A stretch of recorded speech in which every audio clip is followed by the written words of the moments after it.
TSUTigers.com brings you another edition of Softball Weekly. Last week, the Tigers dropped a non-conference doubleheader to Lipscomb before earning a split in Ohio Valley Conference play with Austin Peay. Squad closed out the week falling in both ends of a twin build at Murray State. Coach, talk to us a little bit about last week's performance for the team. It was a tough week. We struggled a little bit. Played not our best ball, but we've made some definite strides. We're still continuing to learn. We're fighting through some difficult areas, and just really coming together and really focusing on what we need to do here for the future. One of the players that's kind of stood out over the last few weeks and pretty much all year is Courtney Geralds. Yeah. Last week she hit .444, picked up a couple more triples, 4 triples on the year, but she's in your leadoff spot, and she's definitely giving you a spark that leads into your 2, 3, 4, and 5 hitters and such. Talk a little bit about Courtney. Yeah, Courtney's been a great table setter for us all year. She's really getting comfortable in that leadoff spot. She's getting comfortable at reading the defense, and whether it is a drop bunt or whether it's a soft slap or whether it's a power slap or whether they're going to pitch her inside and she turns on it or whether she goes with it to the outside. She's been able to hit the ball to all fields and be able to really read, and then she's a table setter for us. Once we get her on base, we feel like with Kaylee Richard right behind her, Kaylee does such a good job of doing good back control and giving the defense something to think about while we can get Courtney going on a base pass, and then Kaylee can also bunt her over and do slap and also hit and run. And so there's a lot of things that can happen with those two, and they've been doing a good job setting the table for us. Now, Kate Morris, is one of the prolific, RBI or very strong productivity through her career. She's 4th on the list, but you'd mentioned Kaylee Richard and then obviously Lauren Dreitline in the 3-hole. Both of them have actually been picking up a lot of RBI, more so, and actually taking chances away from Kate. How great of a problem is that to have that your 2 and 3-hole hitters are the ones who are actually stepping up and picking up the RBIs?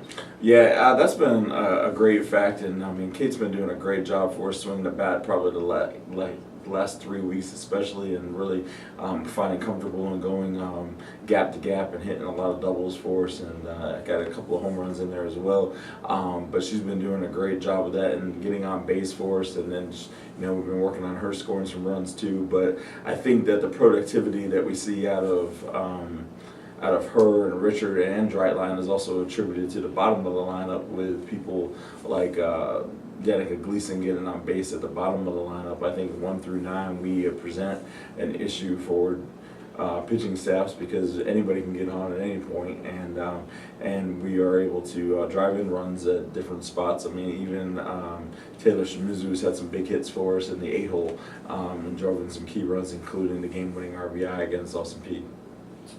Now, we talk about, the offense doing some good things, and it's tough to talk about, but, talk a little bit about your pitching staff. I know they're working hard, but right now they've run into some tough times. Yeah, I think part of it is an adjustment period.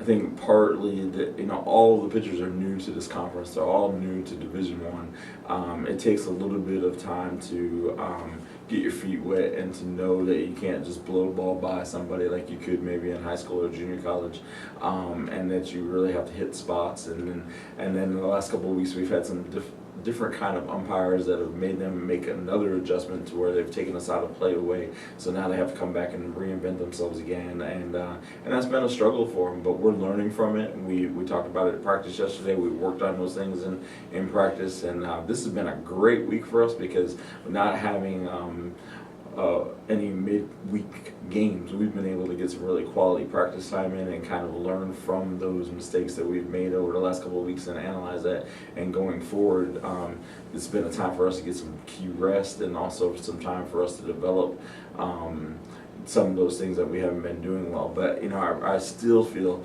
that Taylor Green has a lot more into her, a lot more in her. She's learning each and every day how to attack hitters better. I think that Jasmine Machen has given us some really quality time out of the bullpen, and she comes in there. She relishes that role. She's come to me a couple times like, Coach, I don't want to start. I want to finish. She wants to be that person that comes in and closes, and she's been able to keep other teams off balance. And then Amber, I can't say enough about Amber Gallen. She is just growing leaps and bounds, and she has a really bright future ahead of her. And she's 2-0 in conference play. Was 2-0 here at home, so she's 2-0 at home, and she's doing some great jobs, and she's really learning how to use Tiger Field to her advantage as a fly ball pitcher. And now we're continuing to work with her on how to win in other ballparks as well. Now, you talk about moving forward through conference play. This weekend, travel down to Alabama to take on Jacksonville State. You know, what are some of the keys for this weekend? Well, we know that Jacksonville State is a very quality team. We know that they have a lot of power, they have a lot of speed. We know that we have to pitch a little bit differently because of the dimensions of their ballpark.